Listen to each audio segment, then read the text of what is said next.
Okay, sports fans, I'm getting ready to climb under here, start taking the torque converter bolts off, see if I can figure out what this crazy rattling is. Initially thought that my timing was going haywire, so I put my old pump back on, took the new pump off, put the old pump back on, tried that, no change. Pulled all the injectors, checked them, everything good.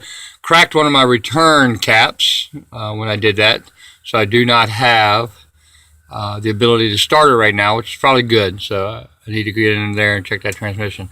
I went ahead and pulled the old mechanical pump off, thinking that maybe the arm on it was making the noise because it sounded so bad inside the oil pan.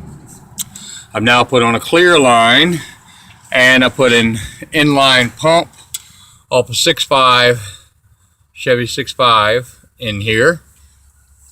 Anyway, so let's get under here, start getting this thing apart, figure out what we've got.